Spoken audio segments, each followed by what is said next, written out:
Total आपके हो गए लिटरेचर 18 नंबर के, मतलब 3-3 वाले क्वेश्चन, जिसमें कि मैंने आपको 6 टॉपिक बता दिए। पहला, पास्ट आपको सोशल मीडिया पे अपलोड हुआ था, इट मीन्स कि अपलोड हुआ है तो ये हो जाएगा बिलो अप। और प्रेजेंट में पता होना चाहिए कि जब भी अप लगा होता है तो वो प्रेजेंट का होता है, इज लगा होता है तो जब प्रेजेंट कंटिन्यूअस होता है उसके साथ होता है। अब विल तो पता है आपको भविष्य का ही होता है। पता चल गया कि ग्रामर में सबसे पहले इंग्लिश का तोड़ पता चल गया कि इंग्लिश में भैया मुझे सबसे पहले अटेम्प्ट क्या करना है और नंबर सबसे पहले हमें कहां पे आएगा। तो मैंने बता दिया आपको सबसे पहले लिटरेचर करना है, क्योंकि आपको सारा चीज याद करके जाना है, याद भी नहीं तो पढ़ के जाना है, नहीं तो मस्ट डू लगा के जाना है। उसके तो ये रीडिंग, ग्रामर, राइटिंग और लिटरेचर। एक बात और याद रखो, जैसे आपको बताया कि ये 4 सेक्शन है, इन 4 सेक्शन में आप लोग के ऊपर डिपेंड है कि कौन सा सेक्शन आप पहले मतलब अटेम्प्ट लेते हो। तो सीबीएसई पहले वाला सीबीएसई नहीं है, जो सिंपल सा आपके सामने एक एक लाइन टू लाइन, जैसे पहला क्वेश्चन है, पहले क्वेश्चन का आंसर आपके पहले लाइन के पैरा में होता है, ऐसा नहीं होता। आप लोग को पता चल गया होगा मिड टर्म से। लेकिन मैं आपको एक बात बता रहा हूं, ध्यान से सुनना। ये रीडिंग सेक्शन आप पहले अटेम्प्ट मत करना किसी भी कीमत पे, क्योंकि आपको पता है यहाँ पे 3 घंटा टाइम है और आपके सामने 4 सेक्शन है और रीडिंग सेक्शन आपके इतना टाइम लेके चला जाएगा कि आपके सामने कुछ भी टाइम नहीं बचेगा। फिर लास्ट में सोचोगे यार भाई कुछ टाइम ही नहीं बचा। तो उस चीज़ के लिए मैं आपको बस जैसे जैसे बता रहा हूँ, आप इंग्लिश के लिए फॉलो करना। पर्टिकुलर ये क्लास पर्टिकुलर इंग्लिश के लिए है। मुझे नहीं पता वीडियो आधे घंटे को होगा, 2 घंटे को, 1 घंटे को, बस कंप्लीट देखते जाओ, शिद्दत से समझते जाओ, जिस तरह से मैं आपको सारी चीज़ें बताना चाहता हूँ। आई होप आप सब ठीक होंगे। गाइस, जैसे आप लोग को पता है कि ये इंग्लिश का पेपर है, आपका पहला पेपर जो प्री बोर्ड है 15 दिसंबर को है, तो उसके लिए मैं आपके सामने ये ऑफिशियल सैंपल पेपर लेकर आया हूं, क्योंकि आपको पता है कि इस बार जो है कंप्लीट सिलेबस आ रहा है, तो उसके रिगार्डिंग आपको ये सैंपल पेपर पूरा कंप्लीट सॉल्व करके जाना है। और इस बार जो से मैं अभी जैसे मैं सॉल्व करवा दूंगा, इसके बाद आपको खुद से सॉल्व करना है और उस सारे आंसर्स को आपको माइंड में रखना है, और जैसे जैसे मैं आपको बताऊंगा उस तरह से आपको आंसर अटेम्प्ट करके वहां पे आना है। तो चलो देखते हैं। सबसे पहले आपको पता है कि कंप्लीट सैंपल पेपर आपको 22-23 वाला ऑफिशियल सैंपल पेपर है और कंप्लीट सिलेबस आ रहा है, तो आपको सारे करके जाना है। तो सबसे पहले देखो 3 सेक्शन आएगा। आपको पता है कि ये रीडिंग, ग्रामर, राइटिंग और लिटरेचर। एक बात और याद रखो, जैसे आपको पता है कि ये 4 सेक्शन है, इन 4 सेक्शन में आप लोग के ऊपर डिपेंड है कि कौन सा सेक्शन आप पहले मतलब अटेम्प्ट लेते हो। एक चीज और बता दो, जैसे आपके सामने रीडिंग है, आपको पता है कि रीडिंग में इस तरह के आपके सामने पैसेज होंगे। आप एक बात देखो, वो सीबीएसई पहले वाला सीबीएसई नहीं है, जो सिंपल सा आपके सामने एक एक लाइन टू लाइन, जैसे पहला क्वेश्चन है, पहले क्वेश्चन का आंसर आपके पहले लाइन के पैरा में होता है, ऐसा नहीं होता। आप लोग को पता चल गया होगा मिड टर्म से। लेकिन मैं आपको एक बात बता रहा हूं, ध्यान से सुनना। ये रीडिंग सेक्शन आप पहले अटेम्प्ट मत करना किसी भी कीमत पे, क्योंकि आपको पता है यहाँ पे 3 घंटा टाइम है और आपके सामने 4 सेक्शन है और रीडिंग सेक्शन आपके इतना टाइम लेके चला जाएगा कि आपके सामने कुछ भी टाइम नहीं बचेगा। फिर लास्ट में सोचोगे यार भाई कुछ टाइम ही नहीं बचा। तो उस चीज़ के लिए मैं आपको बस जैसे जैसे बता रहा हूँ, आप इंग्लिश के लिए फॉलो करना। पर्टिकुलर ये क्लास पर्टिकुलर इंग्लिश के लिए है। मुझे नहीं पता वीडियो आधे घंटे को होगा, 2 घंटे को, 1 घंटे को, बस कंप्लीट देखते जाओ, शिद्दत से समझते जाओ, जिस तरह से मैं आपको सारी चीज़ें बताना चाहता हूँ। तो ये बात रही हमारी रीडिंग सेक्शन, आपको पहले अटेम्प्ट नहीं करना है। रही बात ग्रामर की, राइटिंग की, लिटरेचर की। एक बात बताऊं, लिटरेचर में आपको पता है कि जो भी क्वेश्चंस आपने किया है, आंसर लर्न किया है, जो भी राइटिंग क्वेश्चन आपने पढ़ा है, पढ़ के लिखा है, वो सारी चीज़ें आपको पता है। तो मतलब कि लिटरेचर आपका नॉन है पेपर में, मतलब आप लिटरेचर के कुछ ना कुछ क्वेश्चन को तो जानते होंगे ना आप लोग, ठीक है। उसके बाद रही राइटिंग सेक्शन, आपको पता है कि लेटर लिखना है, नोटिस लिखना है, ये तो आपको पता ही है। उसके बाद रहा ग्रामर भाई, जिस तरह से आपको पता है मिड टर्म में मैंने जो ग्रामर करवाया था सेम एग्जैक्टली ग्रामर था वहां पे, तो वो इस तरह से मैं आपको यहां पे भी बता दूंगा। और इसके बाद जो इंपॉर्टेंट क्वेश्चन आएगा वो भी मैं करवा दूंगा। तो बस आप लोग कंप्लीट अच्छे तरीके से समझना। तो रही बात यहां पे, तो अगली बात हम करते हैं कि भैया हमें पहले अटेम्प्ट कौन सा करना है। तो अगर आपके पास ऑप्शन है तो आप सबसे पहले लिटरेचर अटेम्प्ट करके चुपचाप से आप 20 से 30-40 नंबर अपने अंडर में रख लो, जो जितने नंबर के इसमें बनेंगे। तो मेरे हिसाब से आपको सबसे पहले क्या करना चाहिए, लिटरेचर करना चाहिए। और लिटरेचर को इतने अच्छे से करके चलो, मैंने आपको मस्ट डू अवेलेबल करवा दिया है। आप टेलीग्राम ग्रुप में जाके ज्वाइन हो जाओ, वहां से आपको वहां पे मिल जाएगा, ठीक है भाई। मैं यूट्यूब पे इसलिए नहीं डाल पाया क्योंकि उसका लिंक जनरेट नहीं हो रहा था, ठीक है बच्चों। ये बात समझ आ रही है आपको। तो मैं अगली बात करता हूं कि आपको पहला अटेम्प्ट करना है यहाँ पे लिटरेचर, जिससे कि आप अच्छे तरीके से पढ़ के चलो और मस्ट डू को सारे करके चले जाओ। लिंक डिस्क्रिप्शन में मिल जाएगा, आप वहां से समझ सकते हो। उसके बाद रहे बच्चे ग्रामर, फिर रहा आपके पास में राइटिंग। उसके बाद देखो राइटिंग लिखोगे उसमें भी लंबा चौड़ा समझ जाएगा, लेकिन आपके पास जैसे आप लिटरेचर ले लोगे आपके सामने एक थोड़ा सा कॉन्फिडेंस लेवल आ जाएगा कि भाई मैंने लिटरेचर कर लिया है, अब मुझे करना है, अब तो लोग कुछ तो पार्ट किया ना पेपर में, नहीं तो एक दूसरे का मुंह देखते रहते पेपर में, भाई वहीं पर ऐसा काम समय बर्बाद हो जाता है, फिर होता कुछ भी नहीं, फिर हम सैड हो जाते हैं। लेकिन इस बार ऐसा नहीं होना है। आप लोग कमेंट करके बताना क्या ऐसा करोगे या नहीं करोगे। बस आप सभी बच्चों लोगों का आज इससे पहले आप लोग का यस में कमेंट आता था, ये नो में कमेंट आना चाहिए। और याद रखना आप लोग को ऐसा किसी का मुंह नहीं देखना, वहां पे अपना पेपर खुद अटेम्प्ट करना, और इतना आसान सा पेपर आप खुद अटेम्प्ट करके आओगे। पहले कमेंट में यस, कमेंट में जरूर लिख के बताना यस भैया मैं पहले करके आऊंगा, ठीक है भाई। बस फेस सामने नहीं दिख रहा, ये सोचो भैया आपके सामने ही खड़े हैं, ठीक है मेरे भाई। तो चलो लिटरेचर आपने कंप्लीट कर लिया, फिर उसके बाद राइटिंग हो ग्रामर हो, ये आपके पास में चॉइस है, आप जो करना चाहो। अगर आप लेटर अच्छे से करके गए तो ये सारा अटेम्प्ट करना शुरू कर दो, नहीं तो ग्रामर कर रखे हो तो ग्रामर करना शुरू कर दो, और रीडिंग सेक्शन आपको सबसे लास्ट में करना है। ये बात समझ गए। तो चलो ये तो हमें पता चल गया कि ग्रामर में सबसे पहले इंग्लिश का तोड़ पता चल गया कि इंग्लिश में भैया मुझे सबसे पहले अटेम्प्ट क्या करना है और नंबर सबसे पहले हमें कहाँ पे आएगा। तो मैंने बता दिया आपको सबसे पहले लिटरेचर करना है, क्योंकि आपको सारा चीज़ याद करके जाना है, याद भी नहीं तो पढ़ के जाना है, नहीं तो मजडू लगा के जाना है। और उसके बाद राइटिंग और राइटिंग आगे बात हम डिस्कस करते हैं आगे, ठीक है भाई। आपको पता है कि यहाँ पे रीडिंग सेक्शन जो है पेपर में ये ऑफिशियल पेपर है, ध्यान रखना। इसी तरह के पेपर सेम आपको दिखेंगे, बस क्वेश्चंस ऑफ नंबर चेंज होंगे। ऊपर जिस तरह से मैंने आपको बताया पेपर अटेम्प्ट कर कैसे करना है वो चीज़ जरूर करके जाना, ठीक बच्चे, समझ आ गया। चलो नेक्स्ट देखते हैं। दो आपके पास जो रीडिंग स्किल है 20 नंबर का, दो 10-10 नंबर का पैसेज आएगा। आप देख लो कितने बड़े बड़े पैसेज आते हैं। सीबीएसई अब रुला देती है भैया, ऐसे पहले वाला नहीं रहा सीबीएसई, अब इसके थोड़े से भाव बढ़ गए, ठीक है। उसी तरह से आप लोग टेंशन ना लो। पहले हमें क्या होता था, हमारे ज़माने में एक क्वेश्चन यहाँ है, इसका सीधा सीधा ऊपर एक ही इस मतलब कि एक ही पैसेज में उसके आंसर मिल जाते थे। बट अब देखो यहाँ पे कि पैरा 1 में ढूंढो, इसके सिनोनिम ढूंढो, एंटोनिम ढूंढो, मतलब आपके काफ़ी लंबा समय जाने वाला है। इसलिए मैं पहले रीडिंग सेक्शन नहीं करूँगा। रीडिंग सेक्शन में 1 घंटा देने के बाद मेरे पास सिर्फ 2 घंटा बचेगा और मेरे पास 3 सेक्शन बचेगा। तो भैया ये बहुत ज़्यादा पैनिक हो जाते हैं बच्चे। तो आपको सबसे पहले क्या करना है, लिटरेचर निपटा के रख देना है, जिससे कि थोड़ा बहुत आप कॉन्फिडेंस बिल्डअप करो। उसके बाद रही राइटिंग और उसके बाद रही ग्रामर। तो हम अभी सबसे पहले देखते हैं ग्रामर सेक्शन। तो ग्रामर सेक्शन आपको कंप्लीट मैं सॉल्व करवाता हूँ, आप लोग देखना सही तरीके से कैसे कैसे करते हैं। आपको 11 क्वेश्चन है, 11 क्वेश्चन में से कौन सा आप कर सकते हो, ठीक है बच्चे। तो चलो हम सबसे पहले ग्रामर सेक्शन को ही यहाँ से देखते हैं। ये रहा हमारे सामने ग्रामर सेक्शन, और one of the most important part रहता है कि ये जो है किसी टॉपर को बहुत ज़्यादा आगे भी ले जा सकता है और किसी एवरेज बच्चे को अच्छे नंबर भी दिला सकता है, क्योंकि इसका ग्रामर खास करके बहुत ही ईजी बनता है। क्योंकि आपको एक चीज़ बता दूं, मैं अभी जो एक्सप्लेनेशन दूंगा आप इसी बेस पे सारी चीज़ें करके जाना। और मिड टर्म में जो मैंने आपको इंपॉर्टेंट क्वेश्चंस करवाए थे इंग्लिश के, प्लीज़ पर्टिकुलर जाके उन प्लेलिस्ट में जाकर देख लेना। और जो प्लेलिस्ट के अंदर में मिड टर्म के जितने भी क्वेश्चंस पड़े हुए हैं मेरे बच्चे, आपको करके आना है। समझ आ रहा मेरे भाई बहन, सबको समझ आना चाहिए। आप लोग कमेंट करके जरूर बताना यस भैया समझ आ रहा है, ठीक है। इससे पहले देखते हैं यहाँ पे कि हमें पता है जो ग्रामर सेक्शन है सेक्शन बी है। सेक्शन बी में आपको पता है 10 क्वेश्चन अटेम्प्ट करना है। अब आपके पता है जैसे 12 क्वेश्चन तो 11 क्वेश्चन होते हैं, क्या करते हैं ना बच्चे, सारे अटेम्प्ट कर देते हैं। क्या आप लोग को सारे अटेम्प्ट करना चाहिए? नहीं, आप लोग को सारा अटेम्प्ट नहीं करना चाहिए। जितना क्वेश्चंस बोल रहा है सिर्फ आपको उतना ही अटेम्प्ट करना चाहिए। क्यों अपना टाइम वेस्ट करना, वहाँ पे एनर्जी वेस्ट करना, क्योंकि वहाँ पे आपके पास टाइम नहीं होता है उतना कि आप लोग उतना क्वेश्चंस वहाँ पे अटेम्प्ट कर पाओ, ठीक है। तो हम इसमें 10 क्वेश्चन अटेम्प्ट करेंगे और ये देखेंगे कि 10 क्वेश्चन कैसे कैसे और इनमें से क्या हम क्वेश्चन दे रखा है, the climate control commit by an activist dash on the social media yesterday.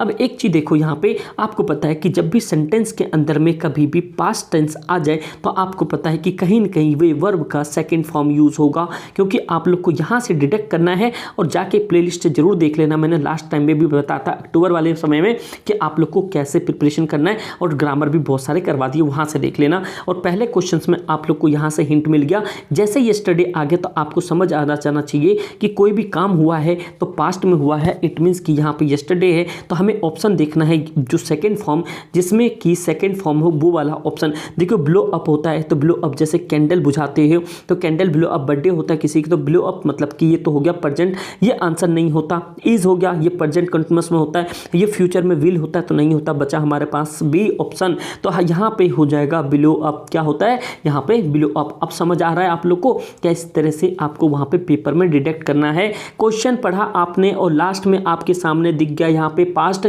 और पास्ट आपको सोशल मीडिया पे अपलोड हुआ था, इट मीन्स कि अपलोड हुआ है, तो ये हो जाएगा बिलो अप। और प्रेजेंट में पता होना चाहिए कि जब भी अप लगा होता है तो वो प्रेजेंट का होता है, इज लगा होता है तो जब प्रेजेंट कंटिन्यूअस होता है उसके साथ होता है, अब विल तो पता है आपको भविष्य का ही होता है। तो इस तरह से आपका पहला क्वेश्चन यहाँ से होता है कंप्लीट। अब नेक्स्ट क्वेश्चन देखते हैं, नेक्स्ट क्वेश्चन क्या कह रहा है। ये देखो भाई, ये तो आ गया भैया, ये तो हमारे पास इस तरह के पैसेज आपको पता है कि जो चेंज करने के लिए आता है। आप यहाँ पे ध्यान सुनना, रिपोर्टिंग स्पीच ध्यान से सुनना, इसको आप किस तरह से आप अटेम्प्ट कर सकते हो। भैया यहाँ तो बहुत ज़्यादा दिक्कत होने वाली है, तो आप लोग ध्यान से समझना किस तरह से इसे क्वेश्चंस को अटेम्प्ट कर सकते हो। कह रहा है यहाँ पे कि द डॉक्टर कह रहा है do you feel down from the time to time. Mister Gopalan कह रहा है कि गोपलन क्या आप अपने आप को मतलब कि फील करते हो डाउन, मतलब टाइम टू टाइम।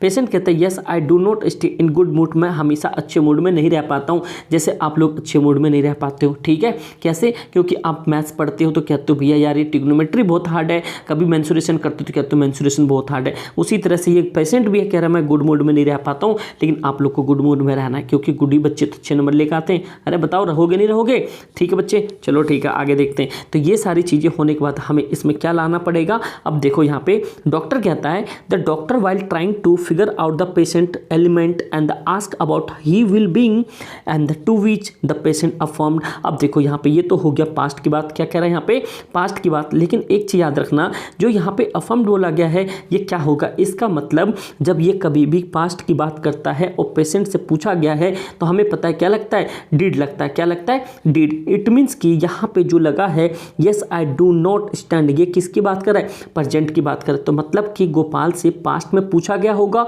पास्ट में, तो यहाँ पे आपको यहाँ पे हमेशा लगाना है डिड नॉट। लेकिन एक चीज़ याद रखना, ये सीबीएसई के अकॉर्डिंग हो जाता है गलत, तो सीबीएसई के अकॉर्डिंग डिड नॉट नहीं होता है, और इस क्वेश्चन के अकॉर्डिंग इस पे आंसर आना चाहिए डिड नॉट। तो हम क्या लगाएंगे, तो हमें कहता है कि जो पेशेंट है, पेशेंट का मूड का प्रेजेंट में आकलन किया जा रहा है, तो इसीलिए यहाँ पे लग देंगे, यहाँ पे डज नॉट, क्या लगा देंगे यहाँ पे डज नॉट। समझ आ रहा है यहाँ पे डज नॉट प्रेजेंट की बात, तो ये भी चीज़ आपको करके जाना है, ये रिपोर्टिंग स्पीच व रिपोर्टिंग द पेशेंट वाले में। इट मीन्स कि इस तरह के क्वेश्चंस में। अगला देखो थर्ड क्वेश्चन, और थर्ड क्वेश्चन बहुत ही ज़्यादा इंपॉर्टेंट है, और इस तरह के क्वेश्चंस बहुत ज़्यादा पेपर में आपके आने के चांसेस हैं। देखो कह रहा है the advertisement read if you smoke strictly, मतलब statically your story dash and 15% before you should. मतलब कि कह रहा है अगर एक एडवर्टाइजमेंट रीड किया, इफ़ यू स्मोक, अगर आप कुछ धुएं उड़ाते हो तो उसमें जो स्टैटिकली डेटा देखा गया है उसमें बताया गया कि 15% बिफोर इट शुड बी। अब ये बताओ कि 15% पहले क्या हो जाओगे। अब एक चीज़ आपको पता होना चाहिए बच्चे कि जब भी कभी भी यहाँ पे शुड आ गया तो आपको पता होना चाहिए, मोडाल्स की बात कर रहा है। अब मोडाल्स शुड क्या होता है, शुड हमेशा किसके साथ लगता है, फ्यूचर के साथ लगता है। अब वुड किसके साथ लगता है, वुड आपको हमेशा, चलो आपके सामने ये क्वेश्चन है होमवर्क का, होमवर्क में आपके सामने आंसर है पास्ट या प्रेजेंट, तो आप लोग कमेंट करके बताओगे वुड किसके साथ लगता है। इसका आंसर मैं बताता हूँ। देखो शुड कह रहा है यहाँ पे, तो शुड मैंने बता दिया, जब भी कभी भी शुड दिख जाए तो ये हमेशा किसको देखोगे आप, फ्यूचर को देखोगे, और फ्यूचर वाला ऑप्शन मस्ट नहीं होगा, शुड नहीं होगा, और टू नहीं होता, क्या हो गया यहाँ पे विल। तो आंसर नंबर क्या हो जाएगा बच्चे, यहाँ पे विल हो जाएगा। क्या होगा यहाँ पे विल। समझ आ रहा है आपको। तो इसीलिए आपको टू द पॉइंट पढ़ना है और ट्रिक को याद रखना है कि भैया कैसे वर्ड्स को पढ़ के आप कितना जल्दी आंसर अटेम्प्ट कर पाते हो। जैसे यहाँ शुड था तो हमें पता चल गया फ्यूचर का लगेगा, जैसे ये पीछे वाले क्वेश्चन में यस्टरडे था तो हमें पता चल गया पास्ट का लगेगा। यार बहुत ईजी होता है जीपी, तो मैंने बताया आप शिद्दत से पढ़ते नहीं हो। इस वीडियो के बाद आपको इंग्लिश से बहुत डर खत्म हो जाएगा। मैं सारी चीज़ इसमें कंप्लीट सॉल्यूशन डिस्कस करने वाला हूँ। तो चलो अब आगे क्वेश्चंस को देखते हैं। अगर आप लोगों ने यहाँ तक देख लिया है तो एक लाइक तो बनता ही है, ये आप लोग का कर्म है, धर्म है, और मेरा धर्म है आप लोग को बेस्ट कंटेंट अवेलेबल करवाना। ठीक है, चलो आगे देखते हैं क्वेश्चन नंबर 4। अब क्वेश्चन नंबर 4 थोड़ा सा है पेचीदा। क्वेश्चन 4 कैसे पेचीदा, अब ध्यान से सुनना। कह रहा है यहाँ पे कि कह रहा है select the option identify the error and the supplies correction following the line and the news report. अब न्यूज़ रिपोर्ट ये है, इसके अंदर कुछ गलत दिया हुआ है। यहाँ पे कह रहा है the last week a child was not alert to board to plane at the Ranchi airport. मतलब कि अलो नहीं किया गया कि रांची एयरपोर्ट पे। तो अब ये बताओ किस तरह से कह रहा है last week a child was not allowed, मतलब अलाउड नहीं किया गया टू टू यहाँ पे to board to plane at Ranchi airport. It means कि एक बात देखो कि यहाँ पे जो हमें एक चीज़ देखने को मिल रहा है, कुछ इसके अंदर मैंने आपको मिड टर्म में एक चीज़ बताया था कि आपको पेपर अटेम्प्ट करना है ग्रामर का, तो आपको हमेशा क्या होना चाहिए, एक तो आर्टिकल आपको अच्छे तरीके से आना चाहिए, प्रीपोजिशन अच्छे तरीके से आना चाहिए। और इस क्वेश्चन में क्या यूज हो गया है, आर्टिकल का सबसे बड़ा चीज़, ध्यान से सुनना यहाँ पे। अब देखो क्या रहा है, एट रांची एयरपोर्ट, आपको पता है किसी भी छोटे प्लेस के साथ में क्या लगता है, यहाँ पे एट लगता है। तो इट मीन्स कि जो डी वाला ऑप्शन है ये हमारा, ये तो हमारा कभी भी ये आपका किसी तरीके से नहीं हो सकता, क्योंकि एट रांची एयरपोर्ट हमें समझ आ रहा है ये चीज़ें। चाइल्ड एरर कैसे हो जाएगा, करेक्शन, चिल्ड्रन थोड़ी ना गया वहाँ पे, सारे चिल्ड्रन नहीं, वहाँ पे सारे चिल्ड्रन नहीं गए। एयरपोर्ट पे कह रहा सिर्फ चाइल्ड को अलो नहीं किया गया, चाइल्ड को अलो नहीं किया गया, तो पहला ऑप्शन भी हमारा सही नहीं हो सकता। फिर कह रहा है यहाँ पे लास्ट वीक, तो ऑब्वियस बात है प्रीवियस थोड़ी ना बोल सकते, प्रीवियस वीक नहीं बोल सकते। इट मीन्स कि ये भी नहीं, चिल्ड्रन के चाइल्ड की जगह चिल्ड्रन नहीं हो सकता, लास्ट की जगह प्रीवियस नहीं हो सकता, एट की जगह इन नहीं हो सकता। इन रांची एयरपोर्ट पे थोड़ी ना हो रहा है, क्योंकि जब भी कभी भी कोई चीज़ कहीं पे स्टे किया जाता है वहाँ पे एट लगता है। जैसे मान लो रेल है, आप मान लो मैं at railway at New Delhi, क्या बोलते हैं यहाँ पे, न्यू दिल्ली रेलवे स्टेशन, तो मैं एट बोलता हूँ। इन न्यू दिल्ली रेलवे स्टेशन थोड़ी ना बोलता हूँ।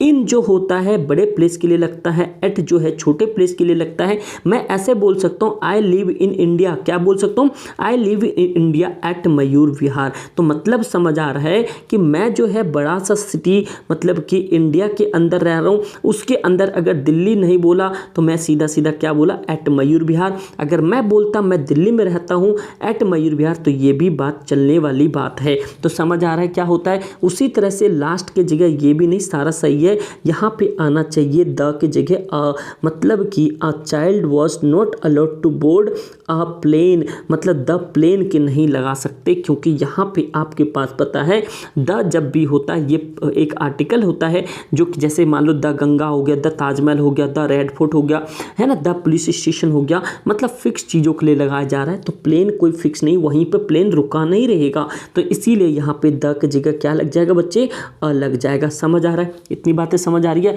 इसीलिए मैं आपको सारी एक्सप्लेनेशन एक ही में करके दे रहा हूँ, क्योंकि दोबारा ये सैंपल पेपर आपको करने की जरूरत ना पड़े, ना तो फरवरी वाले में ना किसी में। समझ आ रहे हो, वन टाइम इन्वेस्टमेंट करो, अब बढ़िया सा इन्वेस्टमेंट करो जिससे आपके लिए कोई भी बेनिफिट लेके आ पाए। आंसर डिडक्ट कर सकते हो। देखो आप लोग को खुद ये आंसर करोगे, पहले मैं आपको समझा देता हूँ।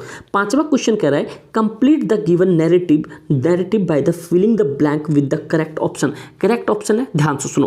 कह रहा है पहला, as I was standing on the dog, मतलब dog out at the lake for the last time, मतलब कि जब मैं उस पर खड़ा था तो मैंने लास्ट टाइम एक झील को देखा। अ फीलिंग वॉज, जो फीलिंग था, emptiness and dash over me like darkness, मतलब कि कह रहा है कि जो आई वॉज स्टैंडिंग ऑन डॉग, मतलब कि मैं वहाँ पे डॉग पे खड़ा था, वहाँ पे अब देखो ये काफ़ी देर से खड़ा होगा यहाँ पे। फिर कह रहा है look out at the lake for the last time, मैंने कुछ देखा वहाँ पे, लास्ट टाइम कुछ देखा। अब फीलिंग वॉज एम्प्टी, फीलिंग क्या होता है, फीलिंग देखो शॉर्ट टाइम मेमोरीज में आता है। फीलिंग क्या आता है यहाँ पे, शॉर्ट टाइम मेमोरीज में आता है। इट मीन्स कि फीलिंग प्रेजेंट में है, ये खत्म हो जाएगा तो किस में चला जाएगा, ये पास्ट में चला जाएगा। ये चीज़ पता होना चाहिए आपको। लास्ट टाइम मतलब कि ये पास्ट की बात कर रहा है। अ फीलिंग ऑफ एम्प्टीनेस, मुझे खालीपन महसूस हुआ, तो फीलिंग हमेशा मैंने बताया आपको प्रेजेंट में होता है, लेकिन कुछ पल के लिए टेम्परेरी होता है, ये आपका पास्ट में चला जाता है। आप लोग को जैसे फीलिंग होता है ना कभी किसी चीज़ का, कभी क्लास में कोई और है, किसी के लिए किसी की फीलिंग होती है, उसी तरह से ये, मतलब गलत मत समझना, ठीक है। मतलब कि आप लोग का फीलिंग यहाँ पे ये डोपामाइन काम करता है। आप लोग बड़े जाके क्लास में पढ़ोगे, जब अगर टाइम मिलेगा तो साइंस बताऊंगा ना, बायोलॉजी, वहाँ पे बताऊंगा डोपामाइन क्या होता है और फीलिंग हमारी क्या होती है, ठीक है। इसीलिए ना फीलिंग वीलिंग मत रखा करो, सीधा सीधा पढ़ाई में फोकस करो, ठीक है। बाबू ने सोना पकड़ लो एक को ना, चुपचाप से पढ़ते रहो, ये मेरा ऑफलाइन में कहना होता है, ठीक है। तो आप लोग भी इस चीज़ को फॉलो करो, समझ रहे बच्चे यहाँ पे। तो क्योंकि आपको पता है फीलिंग शॉर्ट टाइम के लिए होता है, तो उसी तरह से कह रहा है इसमें ओवर मी, कह रहा है over me over me like darkness, मतलब मेरे पास कैसा फील होने लगा, डार्कनेस। इट मीन्स कि आप एक बार बताओ कि अगर आपको आई वॉज यहाँ से पता चल गया, पास्ट की बात कर रहा है, look out the lake last time ये पता चल गया, लास्ट टाइम की बात कर रहा है, फीलिंग मैंने बता दिया आपको प्रेजेंट की, मतलब कॉम्बिनेशन सेंटेंस है, ओवर मी डार्कनेस यहाँ तो छोड़ो, तो मतलब यहाँ से जब सेंटेंस स्टार्ट हुआ एज आई, तो मतलब एक चीज़ समझ आना चाहिए, जब भी कभी भी एक फॉर्मेट होता है, आप लोग ना एक चीज़ कमेंट करना, जो ग्रामर के अंदर में कुछ रूल्स एंड रेगुलेशंस होते हैं, ईच होता है, शुड होता है, किसके साथ क्या लगता है, अगर आप लोग कमेंट करोगे और बहुत सारे बच्चों को कमेंट आया, तो आप लोग के लिए मैं डेफिनेटली वो क्लास अरेंज करवाने की कोशिश करूंगा। तो आप लोग बता देना, 3 से 4 नंबर आपके कंफर्म हो जाएंगे। अब मिड टर्म वाले में से जाके जरूर देख लेना, वहाँ पे ग्रामर बहुत करवा रखे हैं। देखो एज जब भी होगा तो आपको समझ आना चाहिए, ये कॉम्बिनेशन वाला सेंटेंस बनता है, जैसे मैथ्स का कॉम्बिनेशन बनता है ना, चैप्टर नंबर 13 नहीं देखा जाके जरूर देखना, ठीक है। ये सारी चीज़ें तो हमें पता चल गया, इसका आंसर किस में आने वाला है, पास्ट में। तो चलो देखते हैं यहाँ पे क्या पास्ट में कौन कौन सा है। देखो ए नंबर तो है नहीं, यहाँ पे ये लग रहा है, बी तो लग रहा है आंसर, फिर ठीक है भाई, बी तो लग रहा है, तो ये भी हैड वॉश्ड हो गया, छोड़ दो, क्योंकि हैड तो पास्ट के लिए ख़त्म हो गया, यहाँ पे विल तो होगा नहीं, यहाँ पे सीधा सीधा हमें लग गया वॉश्ड, मतलब कि आपका पास्ट का मतलब पास्ट में सेकेंड फॉर्म लगेगा। तो क्योंकि आपको मैंने बता दिया किस तरह से वहाँ से डिडक्ट करोगे, ये बात समझ आ गया, इतना आंसर आपको समझ आ रहा है। अब लेते हैं छठा क्वेश्चन, और छठा क्वेश्चन भी कुछ इसी तरह से बातें को घुमा रहा है। चलो देखते हैं क्या बात को कह रहा है यहाँ पे। छठा क्वेश्चन कह रहा है, fill in the blank using the correct of the word and the bracket for the given portion of the letter. मतलब कुछ लेटर दिया हुआ है, इसका कुछ वर्ड खाली हमें बताना है। कह रहा है subject request for the approval, आपको किसी चीज़ का अप्रूवल लेना है। जैसे मान लो किसी बच्चे की 60% अटेंडेंस है, आप कह रहे हो मेडिकल का अप्रूवल लेना चाहते हो, तो उसी तरह से सब्जेक्ट डाला आपने request for approval, dear sir this is the respectfully submit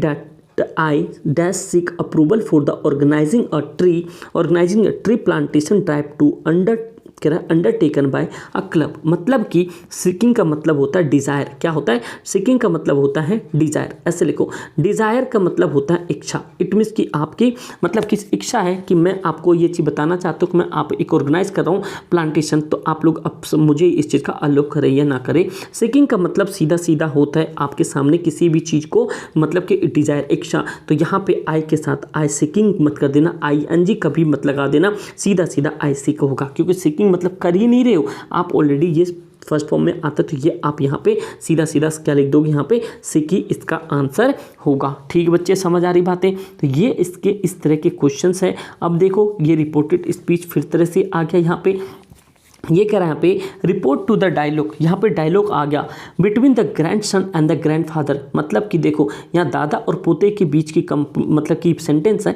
अब देखो इसमें क्या चीज़ सही हो सकता है, और इसी तरह से आपके पेपर आएंगे, प्लीज़ आप लोग लास्ट तक देखना अच्छे तरीके से, जिससे कि आपका इंग्लिश का टेंशन ही खत्म हो जाए। पहला देखो योर सुपर हीरोज, आपके सुपर हीरोज कौन थे, आप लोग भी कॉमेंट करके बताना आपके सुपर हीरोज कौन है, आपके फादर है या मदर है या आपके टीचर है, कौन है आप लोग जरूर बताना। ठीक बच्चे, उसी तरह से ग्रैंडपा कहता है anyone who showed kindness and the compassion of the other, कह रहा है मेरे सुपर हीरो वो हो जाते हैं जो भी दयावान या कंपेंसन दिखाते हैं। ठीक है भाई, वो हमारे लिए क्या हो जाते हैं, सुपर हीरोज हो जाते हैं। ठीक है, जैसे आप लोग मेरे लिए सुपर हीरोज हो, क्योंकि आप लोग डंका बजाने वाले हो ना, इसीलिए। ठीक बच्चे, अब इसमें आंसर क्या आएगा, कह रहा in response to the questions about he super heroes grandfather say that. अब देखो यहाँ पे क्या कहना चाह रहे हैं, यहाँ पे ग्रैंडफादर से डैट। अब से डैट की तो कोई यहाँ पे मीनिंग नहीं बन रहा है, यहाँ पे से डैट काइंडनेस के बाद पता चल रहा है यहाँ पे इट आ जाएगा। क्या आएगा यहाँ पे, ग्रैंडपा देखो it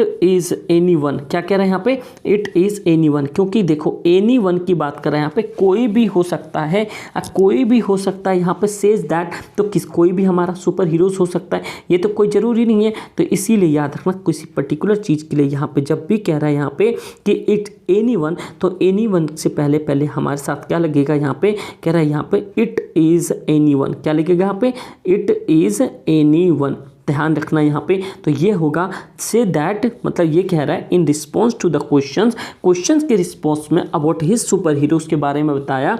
grandfather say that, grandfather ने कहा कि एनीवन के जगह क्या इट वाज, क्या इट इज एनीवन, क्या बोल सकता है, कोई भी हो सकता है जो काइंडनेस एंड कंपनसन को रिप्रेजेंट करता है, वो मेरे क्या होते हैं, सुपर हीरोज होते हैं। इस तरह के ये आंसर्स बनेंगे, समझ आ रहा है। क्वेश्चन नंबर 7 को डील करते हैं। देखते हैं 7 क्वेश्चन कौन सा, 7 ने 8 क्वेश्चन कौन सा है। इसमें आपको कह रहा है सेंटेंस दे रखा है, school magazine report and supply the correction, मतलब कि आपको क्या करना है, करेक्ट चीज़ को यहाँ पे फिल करना है। अब एक चीज़ याद रखना, कह रहा है इन ऑर्डर टू बैलेंसिंग, क्या कह रहा है बच्चे, कह रहा है यहाँ पे कि अब क्वेश्चन देखो, कह रहा है in order to balancing the sentiments of the eagles and the hawks the student council suggested rematch between the teams, मतलब कि यहाँ पे दो टीम है, दो टीम के बारे में बता रहे हैं कि यहाँ पे सेंटिमेंट एक दूसरे का क्या, जैसे एक ईगल्स टीम है एक हॉक्स टीम्स है, यहाँ पे स्टूडेंट काउंसिल सजेस्ट करता है rematch between the teams, team के बीच में क्या क्या रीमैच है। अब देखो बच्चे, यहाँ पे जब भी कभी भी इस तरह का क्वेश्चन आ जाएगा तो आपको सेंटेंस में एरर फाइंड करना है। ये सीबीएसई का नई ट्रेंड है, इसीलिए तो परसेंटेज हमेशा कम आते बच्चों को। अब बताओ पहले क्या था, पहले हमें सीधा एरर निकालना जाता था, 9वीं क्लास में अपना पढ़ा होगा ना एरर, मतलब कि एरर और करेक्शन। लेकिन इस बार इन्होंने क्या दिया कि भैया आपको इस फॉर्मेट पर आपको एरर एंड करेक्शन निकालना है। तो मैं आपको बताता हूँ सेंटेंस में आपको क्या चीज़ क्लिक करना है। जब भी इन ऑर्डर टू लिखा हो, जब भी इन ऑर्डर टू लिखा हो तो याद रखना हमेशा कि जब भी कभी भी टू के बाद कभी भी कोई सेंटेंस लिखा हो तो मोस्टली टाइम जो होता है टर्म्स, मतलब क्या बताऊं 90.9 टाइम्स जो होता है, हमेशा याद रखना टू के बाद आफ्टर जो भी कभी भी कोई सेंटेंस शुरू होता है तो वो होता है हमेशा प्रेजेंट के फर्स्ट फॉर्म में। तो इसीलिए यहाँ पे आईएनजी लग गया है।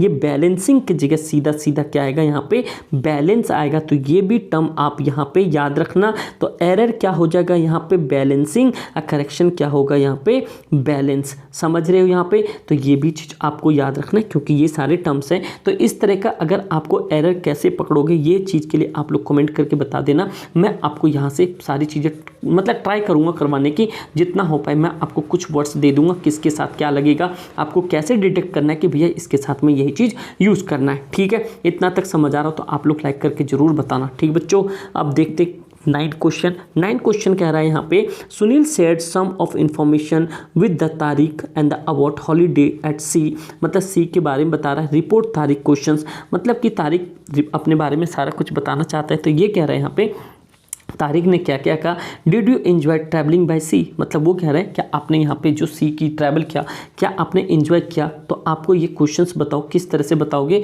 मतलब किस तरह से रिपोर्ट करोगे तारिक क्वेश्चंस को। तो आपको एक चीज़ पता होना चाहिए, जब भी कभी भी आपने पढ़ा होगा रिपोर्टेड स्पीच में या किसी में भी आपने एक चीज़ पढ़ा होगा, जब भी कभी भी पास्ट की चीज़ें कभी भी सेम पूछा जाता है, आपने पढ़ा है ये चीज़ें। तो जब भी कभी भी क्वेश्चंस अगर कोई भी पास्ट की चीज़ें को प्रेजेंट में या किसी भी तरीके से बताता है तो वहाँ पे क्या आता है, यहाँ पे आस्क्ड, क्या आता है यहाँ पे आस्क्ड। इट मीन्स कि किसी ने मेरे से पूछा था जब तो मैंने बताया। तो यहाँ पे क्या आ जाएगा, यहाँ पे आंसर लिख लो यहाँ पे। तो ये बोल सकते हो यहाँ पे तारिक आस्क्ड, क्या लिख सकते हो यहाँ पे तारिक आस्क्ड हु सॉ, क्या लिख सकते हो यहाँ पे तारिक सॉरी यहाँ पे लिख रहे हो यहाँ पे तारिक, यहाँ पे लिख लो तारिक आस्क्ड, क्या लिख सकते हो तारिक आस्क्ड सुनील, क्या लिख सकते हो यहाँ पे सुनील, क्योंकि यहाँ पे क्या सुनील शेयर करता है सम इंफॉर्मेशन। सुनील इफ़, क्या कह रहे हैं यहाँ पे इफ़ वेदर, यहाँ ध्यान रखना क्या लिखना है यहाँ पे इफ़ वेदर ही हैड, क्या लिख रहा है यहाँ पे ही हैड इंजॉयड, क्या लिख रहे हैं यहाँ पे इंजॉयड। तो आप लोग के सामने आंसर है यहाँ पे कि तारिक लिख लो भाई, सेंटेंस में बता रहा हूँ यहाँ पे Tariq asked Sunil if whether he had enjoyed travelling by sea. तो मतलब इस तरह का आंसर बनेगा। ये थोड़ा सा लग रहा होगा आपको, ये इसके लिए पूरी ग्रामर सेंटेंस आना चाहिए। अगर आप लोग को दुख दे तो आप लोग को 11वां क्वेश्चन दिया जाता है तो उसमें से एक छोड़ देना, क्योंकि आपको 10 ही तो अटैम्प्ट करना है। तो ये भी बात होती है। ठीक भाई, अगला क्वेश्चन देखो 10वें नंबर का क्वेश्चन। यहाँ पे भी ये अच्छा क्वेश्चन है। ठीक है, आप लोग टेंशन में, बहुत ईजी क्वेश्चन है। कह रहा है यहाँ पे कि fill in the blank by the choosing the correct option to complete the slogan by ministry in child welfare, मतलब कि ये चाइल्ड वेलफेयर के द्वारा कोई एक स्लोगन दिया गया है, उसे कंप्लीट करना है। देखो कह रहा है यहाँ पे, कह रहा है we afford to neglect children, मतलब we afford to neglect children think twice. अगर देखो यहाँ पे एक कोई मतलब कि वो स्लोगन है, तो यहाँ स्लोगन के अंदर हमें एरर देखना है या फिल इन द, मतलब कि हमें करेक्ट ऑप्शन चूज करना है। We afford to neglect children, मतलब कि अब वी अफोर्ड, कौन अफोर्ड कर सकता है? आप लोग विल करोगे, अफोर्ड करोगे, ट्वाइस नहीं, मे नीड नहीं, यहाँ पे सीधा सीधा क्या आ जाएगा कैन। तो यहाँ पे लिख सकते हो कैन वी अफोर्ड, क्या लिख सकते हो can we afford to neglect children, think twice. तो यहाँ पे क्या आ जाएगा, कैन आ जाएगा। ये मोडाल्स है, आप लोग मोडाल्स जरूर पढ़ के जाना, ठीक है। ये चीज़ देखो यहाँ पे एक जो 11वां क्वेश्चन, ये जो क्वेश्चन है 11वां, इसमें कह रहा है select the correct option to complete the narration. यहाँ पर नरेशन आ रहा है, नरेशन भी आप एक बार देख के जाना, ये सारे ग्रामर्स पे है।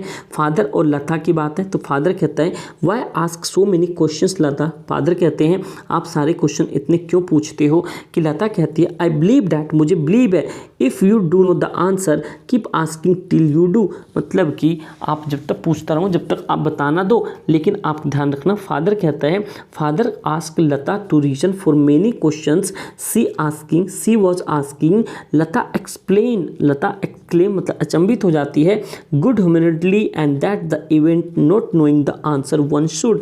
मतलब कि जब तक वो जान न जाती जब तक आंसर पूछती रहती है। तो इट मीन्स कि आपको ये चीज़ समझ आना चाहिए कि इसके अंदर में क्या हो रहा है। आस्किंग, कीप आस्किंग, तो ये देखो आपको ये चीज़ तो पता चलेगा यहाँ पे कीप तो सब में है, तो इट मीन्स कि सब तो आंसर होगा नहीं ना, लेकिन हमें पता चले कीप आस्किंग भी आएगा, क्योंकि जब तक वो पूछे जा रही है, क्या करी जा रही है यहाँ पे, पूछे जा रही है। तो कीप आस्किंग, तो यहाँ पे लिखो यहाँ पे कीप आस्किंग, कीप आस्किंग, यहाँ तक तो दोनों में सही होगा, ये बात तो समझ आ गया। मतलब जब तक, मतलब टिल क्या करें यहाँ पे, जब तक पूछेगी जब तक आंसर बताना, टिल वन डस, जब तक वो कम से कम कोई एक क्वेश्चन ना जान जाए। तो इसका आंसर नंबर हो जाएगा आपका टिल वन डस, मतलब कि बी ऑप्शन हो जाएगा, डी ए ऑप्शन हो जाएगा। समझ गए बच्चे यहाँ पे, तो आपका आंसर क्या हो गया यहाँ पे ए। तो इस तरह के क्वेश्चंस थे ये क्वेश्चंस। अब देखो यहाँ पे, अब देखो क्या कह रहे हैं यहाँ पे, अब कह रहे हैं यहाँ पे in the identify error stop holding and the supply the correction. मतलब क्या करें, जब भी कभी भी आप किसी सामान पर जो होता है ना दुकानदार, अगर आप उसके पास गए तो कोई गलत बोर्ड भी लगाता है, मतलब उनको इतना एरर होता नहीं, प्रिंटर वाला प्रिंट करके दे देता है, लेकिन यहाँ पे देखो क्या चीज़ गलत है, आप लोग यहाँ पे एरर करके बताना, सही करके बताना। इसके बाद बताऊंगा आप किस तरह से क्रिएटिव राइटिंग स्किल्स भी 10 नंबर के लिख सकते हो। एक चीज़ देखो कह रहा है यहाँ पे, मतलब कि प्राइवेट लिमिटेड है, यहाँ पे ये बिलासपुर झारखंड दे रखा है। अगर कोई झारखंड से तो आप लोग कमेंट करके जरूर बताना, और ये भी कमेंट कर बताओ आप लोग कितने ऐसे बच्चे हो जो बिहार से हो। किसी को शर्म नहीं आना चाहिए, क्योंकि देखो जहाँ पे हम जन्मभूमि होती है वो हमारा प्राइड होता है, ठीक है। भारत हमारा सबसे पहला प्राइड है, और सेकंड जो जिस राज्य से बिलोंग करता है वो है। तो आप लोग बताना बिहार से कितने बच्चे हो जो आप लोग बिहार से बिलोंग करते हो, ठीक बच्चे। आगे देखो यहाँ पे ये सारी चीज़ें होने के बाद क्वेश्चन पे आते हैं। कह रहा massive discount for all senior citizen vaccinated with the precautionary dose. मतलब क्या प्रिकॉशनरी डोज, मतलब क्या रहा है कोई दुख। मैसिव डिस्काउंट फॉर ऑल, मतलब कि बहुत सारे डिस्काउंट्स दिया जा रहा है। All for senior citizen vaccinated, मतलब कि उन सभी के लिए, all senior citizen vaccinated with the precautionary dose, मतलब कि कह रहे हैं कि जो भी सीनियर सिटीजन है उन सबको मतलब कि फ्री दिया जाएगा, मतलब कम बहुत ज़्यादा मतलब डिस्काउंट दिया जाएगा जो वैक्सीनेटेड होगा। एक बार बताओ ऑल सिटीजन क्या है, यहाँ पे सारे सिटीजन वैक्सीनेटेड, हमें एक बार ऑटोमेटिक समझ आ रहा है कोई भी वैक्सीनेटेड है उनको यहाँ पे मैसिव डिस्काउंट दिया जाएगा, चाहे वहाँ पे ऑल आ जाए या सिंगल आ जाए। तो इट मीन्स कि यहाँ पे ऑल का कोई भी मैटर नहीं है, यहाँ पे आएगा ईच। क्या आएगा यहाँ पे ईच। तो आप लोग कमेंट करके जरूर बताना, इस तरह के क्वेश्चंस मैं आपको एरर के लिए मैं फाइंड करके दे दूँ, यस या नो। समझ आ रहा है आपको। तो यहाँ पे ऑल सिटीजन्स का कोई मतलब नहीं था कि यहाँ पे ऑल हो गया एरर, यहाँ पे हो जाएगा ईच सही, क्योंकि अब वहाँ पे छूट दे रहा है। फिर जो हमें पता वैक्सीनेटेड के साथ कह रहा है जो बंदा वैक्सीनेटेड है उनको ही मैसिव डिस्काउंट दिया जा रहा है। ऑल का क्या मतलब बनता है, हमें पता है ईच मेंबर को, सबको जो वैक्सीनेटेड है उनको छूट दिया जाएगा। तो ये था आपके ग्रामर का सेक्शन। तो ग्रामर सेक्शन में देखो कितना समय लगा। तो इस तरह से आपके सामने मैं आपके बताऊंगा कि जो क्रिएटिव राइटिंग स्किल है वो आपको कैसे करना है। यहाँ तक आपको अच्छा लगा हो तो आप लोग कमेंट करके ज़रूर बताना, ठीक भाई। इतना तो कर सकते हो आप लोग। तो ये भी चीज़ बताना कि क्लास ये अच्छी लगी नहीं लगी, और इसी तरह से सारे सैम्पल पेपर के सॉल्यूशन चाहिए, यस या नो तो बता देना। इसके बाद हमें जो पेपर है नेक्स्ट हम उसकी तैयारी करेंगे, अब फिर जम के तैयारी करेंगे 22 वाले का, अब फिर 24 वाले का, क्योंकि आपको पता है कि 22-24 को डंका बजना चाहिए। ये है मैथ्स का और ये है साइंस का। फिर उसके बाद में ये सारी चीज़ें जो भी क्वेश्चन आएगा हम आगे देखते जाएंगे, और SST को कोई हल्के में नहीं लेगा भैया, ध्यान सुनना। और इसके बाद में प्रो टिप्स नहीं देखो तो ज़रूर देख लो, और लाइव वाली क्लास नहीं देखी, वहाँ पे बहुत बच्चों ने अपने अपने क्वेश्चंस डाउट पूरे क्लियर कर लिए, तो वो लाइव वाली क्लास भी देख लेना। तो चलो अब हम देखते हैं यहाँ पे क्रिएटिव राइटिंग स्किल्स। अब देखो क्रिएटिव राइटिंग स्किल्स में क्या करना है, 10 नंबर लाना है, कम से कम एक लेटर आपको क्या करना है वहाँ पे आना चाहिए। क्या पहला क्वेश्चन, अटेम्प्ट एनीवन, कोई एक अटेम्प्ट करना है, ए और बी दे रखा है। क्वेश्चन देखते हैं। ए कह रहा है you are Sunidhi Prakash the vice captain of the brilliant Vidyalaya 12 Kanpur, मतलब कानपुर एड्रेस दे रखा है यहाँ पे। कह रहा है if you have recently notice several poster around your school premises and conveying hazardous message. आपने क्या करा यहाँ पे, कोई एक मैसेज को स्प्रेड करा जो कि आपके सामने है, वो मैसेज आपको मतलब कि नोटिस के फॉर्म में लिखना है। अब ध्यान से सुनना किस तरह से क्वेश्चन किया जाएगा इसका, क्योंकि ये सारे इंपॉर्टेंट टर्म्स होते हैं, तो इन सब चीज़ों को बिल्कुल भी मत छोड़ना। ठीक है, यहाँ पे ये सारी चीज़ें हो गई, यहाँ पे बता दें लॉस वेट जस्ट मंथ, ये सब चीज़ें हो गई यहाँ पे। उसके बाद यहाँ पे दिया हुआ है नीचे सबसे इंपॉर्टेंट टर्म कि write a letter to editor of DWA, कोई एक मतलब कि एडिटर है। कह रहा in not more than 120 word, यहाँ पे 120 वर्ड बोल रखा है, तो लिमिटेशन याद रखना, लिमिटेशन के आगे जाओगे तो दिक्कत हो जाएगा। मैं इसका सॉल्यूशन भी दिखाऊंगा कि आप लोग को एक नंबर के लिए कितना मेहनत करना पड़ेगा मेरे बच्चे, ये भी चीज़ याद रखना। कह रहा drawing attention towards the harm causes bye such advertising, मतलब कुछ एडवर्टाइजिंग देखने के बाद कितना हार्म पहुँच रहा है। कह रहा है परपोज द इमिटेशन, क्या कह रहा है यहाँ पे, purpose the implementation and the wholesomes and the lunch mouth and in school as an idea of address such practices and the mention the advantage and the share suggestion for foster healthy eating routine and the develop, कह रहे हैं यहाँ पे develop post मतलब positive body image among youngster, जो हमारे youngster जैसे आप छोटे बच्चे हो। ऐसा क्या है, जैसे आप लोग कभी भी कोई एडवर्टाइजमेंट देखते हो उससे आप लोग को कितना हार्म पहुंचता है। जैसे आपने अभी रिसेंटली देख रहे होंगे, आपको यूट्यूब पे दो चीज़ें दिख रहा होगा कि आप लोग को भैया 95% 98% कैसे लाए। अरे भाई देखो 95% हो 98% जो भी हो आपके मेहनत के ऊपर डिपेंड है, कोई भी कोई गाइडेंस दे सकता है। लेकिन कई लोग तो ऐसे थंबनेल बनाते हैं भैया ऐसा लग रहा है कि आज तो बिल्कुल 95% आ ही जाएंगे, उससे कोई दिक्कत नहीं। लेकिन आप लोग को अपना अवेयर रहना है कि आप लोग को हार्म नहीं होना है किसी भी एडवर्टाइजिंग से। तो ये एक तरह से आपका लेटर टू एडिटर है, और ये तो 10% आपके पेपर में आएंगे ही आएंगे। तो इन सब क्वेश्चन से नहीं डरना। अब मैं इसका दिखाता हूँ आपको सॉल्यूशन किस तरह से आपको करना और किसके कितने नंबर आपको CBSE देगा। तो अब सॉल्यूशन देखो इसका।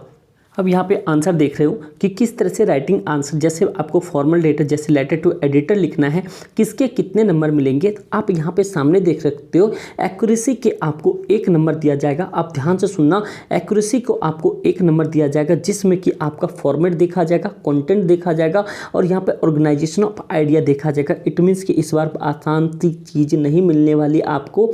ये देखो यहाँ पे अगर ये 3 चीज़ सही होंगे जब भी आपको 1 नंबर दिया जाएगा। इट मीन्स की एक्यूरेसी का आपको 1 नंबर देने वाला है यहाँ पे CBSE। तो जिसके अंदर में आपको पता होना चाहिए कि आपको 1 नंबर किस बिहाफ पे करेक्ट दिया जाएगा, जिसमें कि आपके चेक किए जाएंगे कि 1 नंबर के लिए इतना शिद्दत करना है इस बार। तो प्लीज़ आप लोग फोकस करो जो मैं बताने वाला हूँ।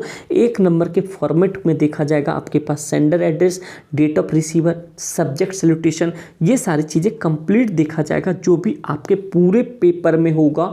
तो अगर मान लो 5 नंबर का है तो आपके लिए जो ऊपर के छोटी छोटी चीज़ें हैं वो भी करेक्ट होना चाहिए, जिसमें कि आपको सेंडर एड्रेस बता दिया, डेट रिसीवर एड्रेस, सब्जेक्ट बता, सैल्यूटेशन बता दिया, सब्जेक्ट लेटर जो बीच के बारे में जैसे आइडिया लिखते हो वो, and truly editor your sincerely formal business, ये सब चीज़ें आपको देखी जाएगी कि आपने ये सारी चीज़ें सही से लिखा है या नहीं लिखा है। समझ गए। फिर उसके बाद में 1 नंबर है आपके फॉर्मेट के, यानी full credit to if all aspect including particular credit half if 1 or 2 aspect of the missing, no credit if more than 2 aspect of missing। मतलब कि अगर आप एक लाइन या कोई भी एक पैरा को मिस कर देते हो या एक पार्टिस क्रेडिट मतलब किसी भी एक पॉइंट को मिस करते हो तो आपको वहाँ पे आधा नंबर काटा जा सकता है। तो इट मीन्स कि ये देख रहे हो इतना आसान ये चीज़ें नहीं होने वाली है। तो ये चीज़ें आप पहले से करके चलो। उसके बाद में 2 नंबर आपके कंटेंट के दिए जाएंगे। उसके बाद जिस तरह से आप कंटेंट लिखते जाओगे उसी तरह तरह से ये मार्किंग मिलता जाएगा। तो 2 नंबर ये हो गया, 1 नंबर आपसे आंसर्स कैसा होना चाहिए, समझ गए। यहाँ पे कोई भी गलती नहीं होनी चाहिए मेरे बच्चे। अब देखो जो CBSE कहता है कि 1 नंबर में जैसे आपके पास में कोई एड्रेस दिया है तो वो एड्रेस डालो। यहाँ पे आपको होता है इतना चीज़ करोगे जब आपको 1 नंबर दिया जा रहा है। अभी आपने ऊपर देखा ना ऑफिशियली क्या क्या उन्होंने दिया है ब्लूप्रिंट में, आप यहाँ तक करोगे। इट मीन्स कि आप सेंडर एड्रेस डालोगे, फिर थोड़ा सा 1 लाइन का गैप देके फिर यहाँ पे डेट डालोगे और डेट इसी फॉर्मेट में डालोगे, ध्यान रखना। तो डेट के बाद में एडिटर नाम आ गया, उनका एड्रेस आ गया, फिर एक गैप देना क्योंकि इसके भी हाफ नंबर कटेंगे। फिर आपको सब्जेक्ट लिखना है। तो मतलब कि ये इतना आसान नहीं है, आपको यहाँ तक के 1 नंबर मिल रहे। आप ये सोचो आपको कितने अच्छे तरीके से इंग्लिश का अटैम्प्ट करनी पड़ेगी, ठीक है बच्चे। उसके बाद कह रहे हैं यहाँ पे सब्जेक्ट डियर मैडम, नहीं तो आप कुछ ना तो डियर सर भी लिख सकते हो। ये सारी चीज़ें कह रहे this is with the reference of poster bearing the message to crash diet, मतलब वो सारी चीज़ें, मतलब ये अवेयर करा जो भी पोस्टर पर मैसेज था कि उनके मतलब स्कूल में लगाए जाएंगे उसके हिसाब से। तो उसमें देखो ये जितने भी बीच के कंटेंट है ये आपके 2 नंबर के होंगे। तो ये आप अपने हिसाब से लिख सकते हो किसी भी चीज़ के ऊपर में, वो आपको डिपेंड करता है कि आपका जो टाइटल है, आपका जो सब्जेक्ट है वो कैसा है। उसके बाद में ये आप यहाँ तक लिख लोगे, उनके हिसाब से फिर ये जो लिखोगे ये सब भी आपके चेक होंगे। तो ये सब भी मिला के आपको 1 नंबर दिया जाएगा। तो इस तरह से इस बार इनकी चेकिंग है, तो वो भी चेकिंग आपको दिखा दिया कि किस तरह से चेकिंग किया जाएगा। मतलब या आप इतना चीज़ें लिखोगे तो यहाँ पे आपके 1-1, 2-2 नंबर मिलने के चांसेस हैं। तो समझ गए बच्चे किस तरह से मैं बताना चाह रहा हूँ। तो ये इनके फॉर्मेट है, फॉर्मेट भी आपको पता चल गया। इट मीन्स कि अगर आप इतनी सारी चीज़ें लिखोगे तो आपको आंसर वहाँ पे 1-1 नंबर बहुत कीमती है इस बार। तो इसीलिए बच्चे कहते हैं कि इंग्लिश में नंबर कम आ जाते हैं। इंग्लिश में नंबर कम आने का रीज़न यही है, जो ये फॉर्मेट ऑफिशियल बोल रहे आपको 2 नंबर इसका मिलेगा, आधा नंबर इसको मिलेगा, 1 नंबर इसका मिलेगा, वही सारी चीज़ें आपको फॉलो करना है। तो बता दिया द मैडम द राइट बस, ठीक है। दूसरा बता दिया आपको प्रपोजल, एंड थर्ड वाला कस्टर्ड ड्रैगन वाला। अगर आप इन तीनों को कर लेते हो तो सकना। लिटरेचर के अंदर में सिर्फ 5 चैप्टर ऐसे हैं जो आपको दिल दिमाग में बिठा के रखना है। सबसे पहला याद रखो आप, जो 4 नंबर के 4 क्वेश्चन जो 3-3 नंबर के पूछेंगे, ये जो 12 नंबर है, इस 12 नंबर के लिए सिर्फ आपको 3 चैप्टर को फोकस करना है। वो हेलो एवरीवन, आई होप आप सब ठीक होंगे। गाइज ये सेक्शन C लिटरेचर का जो कि मैंने कल बताया था आपको कि यो जो है कल जो अपलोड हुआ था, जिसमें आपको कंप्लीट ग्रामर और राइटिंग सेक्शन के बारे में बताया गया था कि आपको कैसे अटेम्प्ट करना है। वो वाली वीडियो जो कल अपलोड हुई थी वो और इसे अगर आपने कंप्लीट इस दोनों वीडियो को देख लिया तो आपको इंग्लिश का टेंशन ही दूर हो जाएगा। पर जो प्री बोर्ड है आपका 40 नंबर का लिटरेचर आएगा और सेम आपका जो 15 फेब के बाद जो एग्ज़ाम होगा उसमें भी यही चीज़ आने वाला है। तो मैं आपको इसमें जो इम्पॉर्टेंट चैप्टर है, सबसे पहले ध्यान रखना, जो इम्पॉर्टेंट चैप्टर है जो बताऊंगा आप उसको ना एकदम पी जाना। पहले मैंने बताया था आपको कि पीने का मतलब हो गया कि आपको ऑन द टंग होना चाहिए एनी हाउ, किसी भी कंडीशन में। तो ये चीज़ याद रखना, लिटरेचर के अंदर में सिर्फ 5 चैप्टर ऐसे हैं जो आपको दिल दिमाग में बिठा के रखना है। सबसे पहला याद रखो आप, जो 4 नंबर के 4 क्वेश्चन जो 3-3 नंबर के पूछेंगे, ये जो 12 नंबर है, इस 12 नंबर के लिए सिर्फ आपको 3 चैप्टर को फोकस करना है। वो 3 चैप्टर ध्यान सुनो कौन कौन है। सबसे पहला चैप्टर आपको करना है मैडम वाला, मैडम द राइट बस। ध्यान रखना, यहाँ पे मैं लिख नहीं पा रहा हूँ, यहाँ पे पूरा मैडम द राइट बस वाला ध्यान रखना। ये चीज़ समझे नहीं समझे, मैडम द राइट बस। एंड देन वन होगा द प्रपोजल, आप लोग लिखते जाना या कॉपी में नोट डाउन कर लो, द प्रपोजल। थर्ड होगा कस्टर्ड ड्रैगन, जो ड्रैगन वाला है। अगर आप ये 3 चैप्टर अच्छे से करते हो तो आपके 12 नंबर मोस्ट प्रोबेबिलिटी है कि इनमें से 8 से 9 नंबर बन सकते हैं गवर्नमेंट वाले बच्चों के लिए। अगर गवर्नमेंट वाले बच्चे, अगर उसका कोई दोस्त जो प्राइवेट में पढ़ता हो और उनका 15 दिसंबर के बाद एग्ज़ाम हो, आप लोग उनको ये वाला पेपर्स पूरा सजेस्ट कर देना।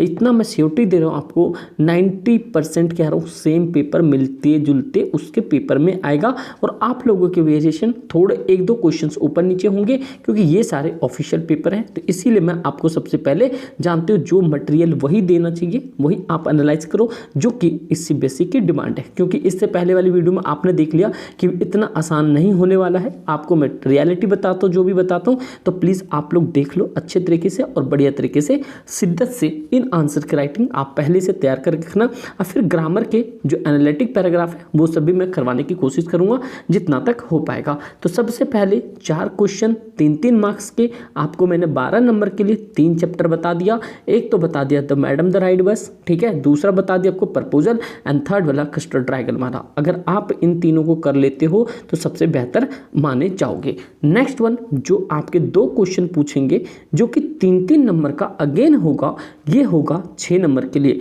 ऑलमोस्ट मान लो कि आपके पास 6 क्वेश्चन पूछा जा रहा है 3-3 मार्क्स के, मतलब कि 18 नंबर के आपके लिए 3-3 नंबर के क्वेश्चंस आएंगे। बस क्या होगा, चैप्टर थोड़ा सा डिफरेंट होगा, बस यही एक फ़र्क है। लेकिन याद रखो आपको इनमें 2 जो चैप्टर है करना आपको, ये ट्रम्प ऑफ सर्जरी वाला और दूसरा है आपके पास मेकिंग द साइंटिस्ट। क्या भाई, मेकिंग द साइंटिस्ट। मैं लिख नहीं पा रहा हूँ स्क्रीन पे, प्लीज़ आप लोग नोट कर लो जो मैं बोल रहा हूँ। मैंने 2 बोला, जो 6, वैसे आपके पास 2 ऐसे क्वेश्चन बनेगा, 4 क्वेश्चन बनेगा 3-3 नंबर के, 2 क्वेश्चन बनेंगे फिर से 3-3 नंबर के, 6 नंबर यहाँ हो गया, 12 नंबर यहाँ, टोटल आपके हो गए लिटरेचर 18 नंबर के, मतलब 3-3 वाले क्वेश्चन, जिसमें कि मैंने आपको 6 टॉपिक बता दिए।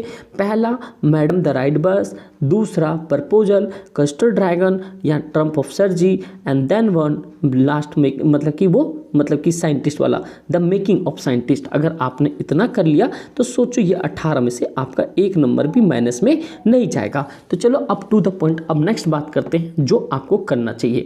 बच्चे देखो, सबसे पहले यहाँ पे लिखा हुआ है कि attempt any one of 2 except, मतलब कि 2 आपको यहाँ पे स्ट्रेंजा दिया है, 5 नंबर के हैं। आप ध्यान से सुनना, 5 नंबर आपको कोई एक अटेम्प्ट करना है। इसलिए मैंने बताया था आपको जो एनसीईआरटी है, एनसीईआरटी की रीडिंग आपको परफेक्ट होनी चाहिए, क्योंकि देखो ये जो यहाँ पे कंटेंट है, आपको पता है कि कंटेंट से टू द पॉइंट आंसर नहीं मिलेगा। तो इट मीन्स कि आपको क्या करना है, जो चैप्टर है मेरे बच्चे, चैप्टर को बहुत अच्छे तरीके से क्या करनी है, रीडिंग करनी है। मैं आपको बहुत पहले से बोलता हुआ आ रहा हूँ, जो सीबीएसई का देख लो ऑफिशियल सैंपल पेपर आने के बाद सेम सीबीएसई ने वही कंटेंट को यूज़ किया जो मैं आप लोग को बता रहा था, क्योंकि रीडिंग ही तो एक की है और मैथ्स के लिए प्रैक्टिस है। देखो ग्लिम्पस ऑफ इंडिया में से आपका क्या पूछा गया, यहाँ पे एक पैसेज टाइप का दे दिया, आधा स्टोरी आपको ऑलरेडी पता होती है, आपको मजदूर नहीं मिला, कमेंट करके जरूर बताना। आपको टेलीग्राम लिंक पे मैंने सबको दे दिया है और आपको मैं अभी 1-2 दिन के अंदर में आप लोग को टेलीग्राम सारे कंटेंट आपको अवेलेबल करवा दूंगा, जो भी चीज़ें होंगी पीडीएफ से रिलेटेड। तो ये बात समझ आ गया आपको। फिर उससे रिलेटेड आपके सामने ये क्वेश्चंस दिया जाएगा और 1-1 नंबर के ऑप्शन टाइप का होगा। और देखो कभी कभी क्या होता है ना, सेम ऑप्शन नहीं मिलता जुलता है, तो उसके लिए भी क्या करना पड़ेगा, आपको रीडिंग लगानी पड़ेगी। तो मेरे बच्चे आप रीडिंग लगाओ, रीडिंग ही की है सबसे बढ़िया, ठीक है। उसके बाद इससे रिलेटेड क्वेश्चन है, यहाँ पे 5 क्वेश्चन दिए जाएंगे और 5 क्वेश्चन के बाद आपके सामने जो दूसरा है, क्योंकि वो जो है 2 तरह के पूछेगा, एक ओमेगा वाला पूछा जाएगा यहाँ पे, और इसी तरह से ये इसको भी करने के लिए क्या करना पड़ेगा, आपको पता है कि ये किससे पूछा गया, the book that save the earth, मतलब कि इन सबों को आपका स्टोरी पता होना चाहिए। इट मीन्स कि सोचो आपके 5 नंबर सिर्फ स्टोरी के रीडिंग करने से मिल रहा है पैसेज में, तो भाई क्या बुराई है। तो भाई आप लोग कमेंट करके जरूर बताना आप लोगों ने कितनी बार रीडिंग करी है। मैं पर्टिकुलर बोल रहा हूँ, आप लोगों ने फर्स्ट फ्लाइट और फुटप्रिंट को कितनी बार रीडिंग करी है, और कोई भी बताना तो ऑनेस्टली बताना, नहीं किया है तो सीधा बता देना नहीं किया भैया। लेकिन नहीं किए हो तो उसके लिए क्या करना पड़ेगा, आज प्लीज़ आज जब वीडियो देख रहे हो आप यहीं पे एक बार कमेंट करके चले जाओ, प्रॉमिस है मैं करूँगा, और चुपचाप से पहले दोनों बुक खत्म करके फिर आप कोई भी काम शुरू करो। क्योंकि भाई देखो प्री बोर्ड को हल्के में नहीं लेना, मैं बहुत पहले बता चुका हूँ इस चीज़ को।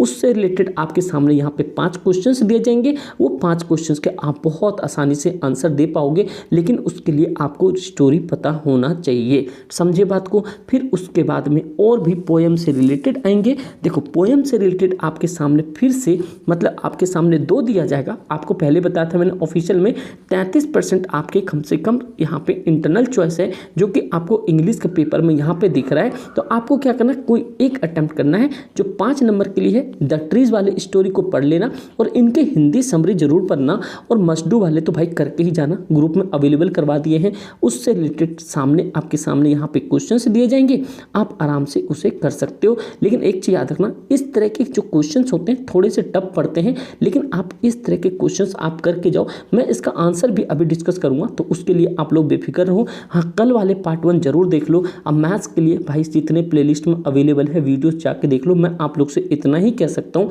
आगे आप लोग के ऊपर डिपेंड है आप लोग कैसे करना चाहते हो। मेरा आप लोग से जो प्रॉमिस था मैंने निभा दिया, अब आगे आप लोग के ऊपर है। जो बी में जो 5 नंबर का, इट मीन्स कि 10 नंबर का स्टैंजा आएगा, उसमें कि 5 नंबर के लिए ये हेडर वाला मतलब कि एनी जॉर्जी वाला है, वो भी टॉपिक है। इन सबों को आपको अच्छे से पढ़ना होगा, क्योंकि आपको पता है इनको पढ़ने के लिए सबसे बेहतर चीज़ क्या होती है, इनका हिंदी जमना। अगर आपको नहीं आ रहा हिंदी तो टेंशन वाली बात नहीं है। देखो दुनिया का सबसे बड़ा चीज़ है अभी गूगल, जाके आप आराम से वहाँ पे सर्च कर सकते हो, इसकी स्टोरी पढ़ सकते हो। यार आप अपना काम ईजी कर सकते हो, खुद से सेल्फ स्टडी करो। मैंने क्या बताया यहाँ पे, सेल्फ स्टडी, और अच्छे तरीके से कम टाइम इधर उधर वेस्ट करो। एक जगह कहीं पर भी हो, यहाँ पे हो कहीं पे भी, जहां पे आपको लग रहा है कि हाँ भाई कोई भी एक सटीक मटेरियल अवेलेबल करा रहा है, आप वहां पे अपने आप को इन्वेस्ट करो और फटाफट से कम समय में अपना टाइम देके सेल्फ स्टडी में लग जाओ। जैसे मैंने बताया सेल्फ स्टडी सक्सेस का की है, तो इसीलिए चैनल का नाम भी एसएस पाठशाला रखा गया है। समझे बच्चे? तो इसीलिए अब इस तरह के क्वेश्चंस आ जाएगा तो आप यहाँ से सारे आंसर कर लोगे। उसके बाद बचती है अब कहानी चलेगी दौड़ के। अब देखो यहाँ से अब आपके बुक की कहानी है जो कि 30 नंबर की बात करेगा, और 30 नंबर के लिए आपके पास 2 किताब है, एक तो फुटप्रिंट है और एक आपके पास फर्स्ट प्लेट है। ठीक है भाई, ये बात समझ गए यहाँ पे। अब देखो यहाँ पे क्वेश्चन जो है, जो एक चीज बता दो, सीबीएसई के इस बार ऑफिशियल जो न्यूज़ था उसमें जिस तरह से आपके सामने दिख रहा है कि कोई भी 4 क्वेश्चन आपको अटेम्प्ट करने हैं, 5 क्वेश्चन दिए जाएंगे, आपको कोई एक अटेम्प्ट करने हैं। इनको 40 से 50 वर्ड ही होना चाहिए, ये आपके ऑफिशियल बोला गया है। सिर्फ 40 से 50 वर्ड होने चाहिए 3 नंबर वालों के लिए। इसीलिए आप लोग ज़्यादा हार्डवर्क नहीं करो। आप लोग जिस तरह के क्वेश्चंस मैं आपको यहाँ पे बता रहा हूँ और जो चैप्टर बता रहा हूँ, आप उतना निचोड़ करके चलो भाई। लास्ट ईयर भी बता रहा हूँ, 10th वालों का रिकॉर्ड रहा मेरे बच्चे, आप लोगों ने वीडियो देखी होगी तो 10th वालों का record exactly same to same questions थे। मतलब मैं पहले बता रहा हूँ, चैप्टर का नाम जो बताऊँगा उसको तो आप पी के ही जाना, वो मैं ऑलरेडी शुरुआत में भी बता चुका हूँ और अभी भी मैं आपको डिस्कस करके बताऊँगा। तो उसके लिए बेफिक्र रहो। इन सब चैप्टर को क्या करना है, इन सब चैप्टर को सबसे पहले करना है आपको रीडिंग करने के बाद आपको इनके बनाने हैं शॉर्ट की नोट।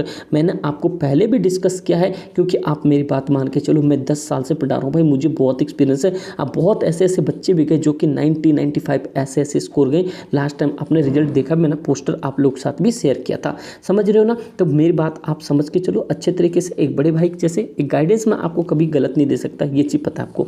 सबसे पहले एक चीज़ देखो यहाँ पे कि एनी 4 कोई भी 4 अटेम्प्ट करना 30 से 40 वर्ड ईच के लिए। तो जिसमें कि आपको पता है कि जो ये 4 क्वेश्चन है 3-3 नंबर के, मतलब कि 12 क्वेश्चन, मतलब 12 नंबर हो गए। आपके सामने 5 क्वेश्चन होंगे, 5 में से सिर्फ 4 अटेम्प्ट करना है। जिसमें कि आप देख लो क्वेश्चन किस तरह से कि आपको पहले चैप्टर का नाम देखो, ही फर्स्ट फ्लाइट में से 2 स्टोरी अबाउट क्या है, फ्लाइंग। इट मीन्स कि अब आपको ये पता चल गया सरगुल वाला, आपको ये चीज़ पता चल गया ना भाई कि सीबीएसई का जो माइंडसेट है, सीबीएसई कहाँ से क्वेश्चंस को पिक करता है। आप देखो, अपना क्वेश्चन क्लास होने का मतलब होता है स्टैटिक एनालिसिस करता हूँ, उसी हिसाब पर ये चीज़ मैं आपको बता रहा हूँ कि जो यहाँ पे 2 स्टोरी अबाउट फ्लाइंग है, अगर यहाँ पे इससे क्वेश्चन सेट किया है तो डेफिनेटली बात है 33% क्वेश्चन फिर से इस चैप्टर से सेट होगा।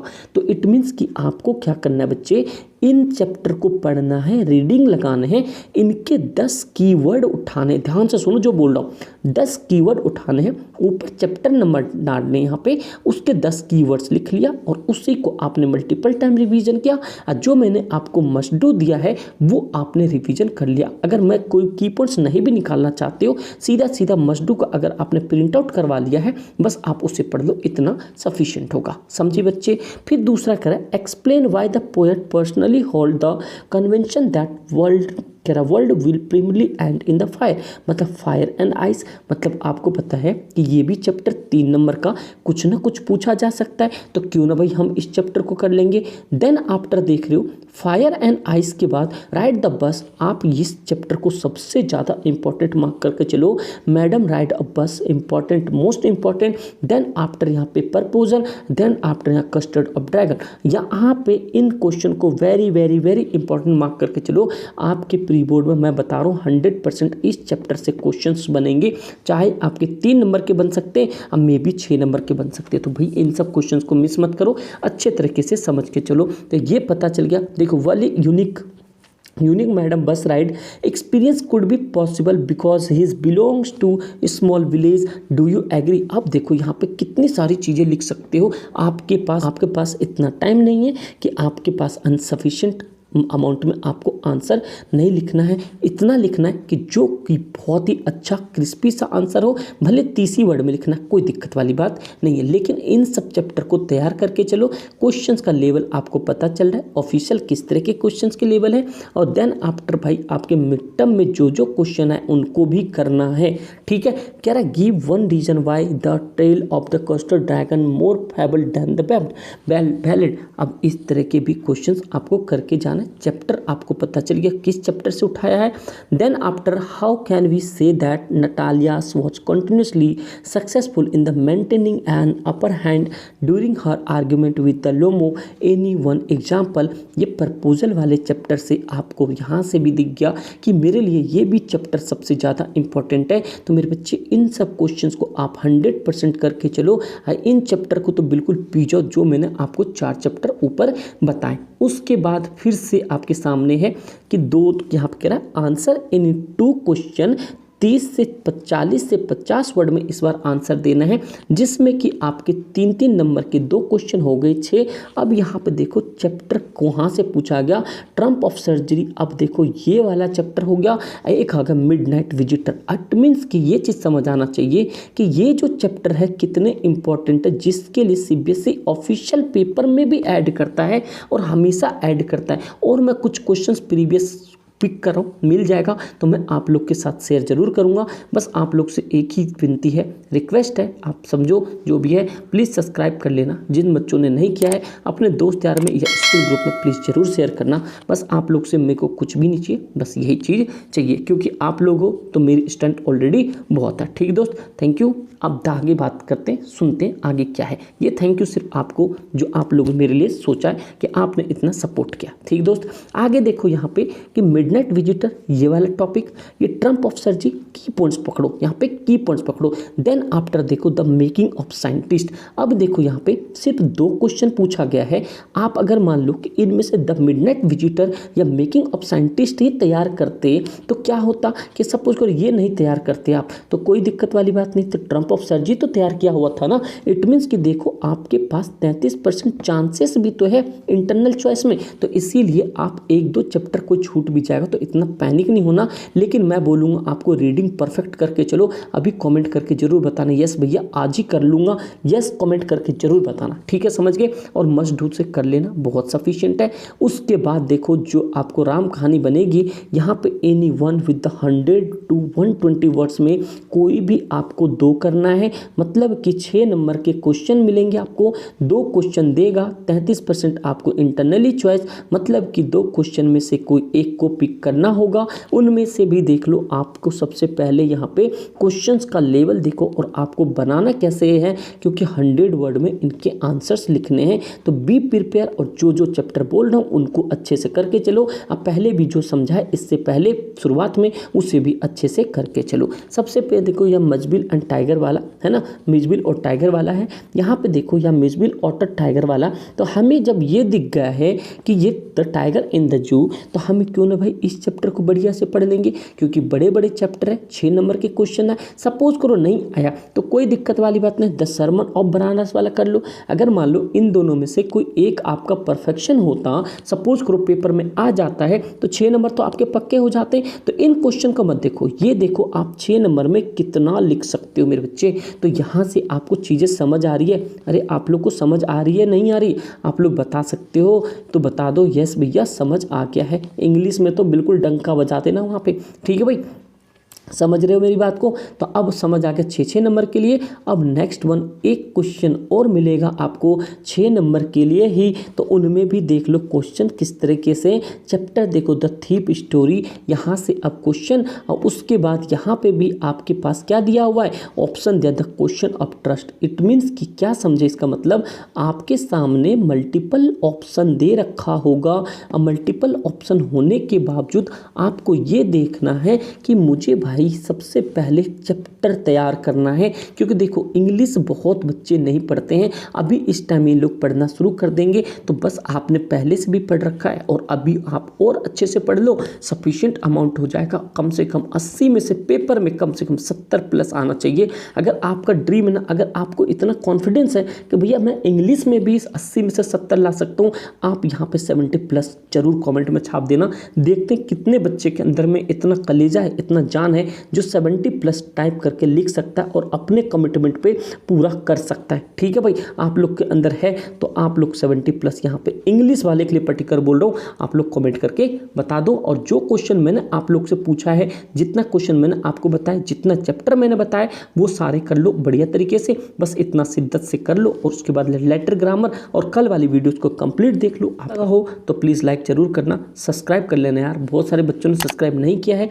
तो आपसे रिक्वेस्ट है, आप लोग के लिए जो भी बन पड़ेगा मैं ऑलवेज करूंगा, बस आप लोग का सपोर्ट। देन आफ्टर मैं आप लोग के साथ हमेशा हूं, तो बस आप लोग इस वीडियो को शेयर कर देना, अच्छा लगे तो लाइक जरूर, कमेंट करके तो बताते ही हो। Thank you so much.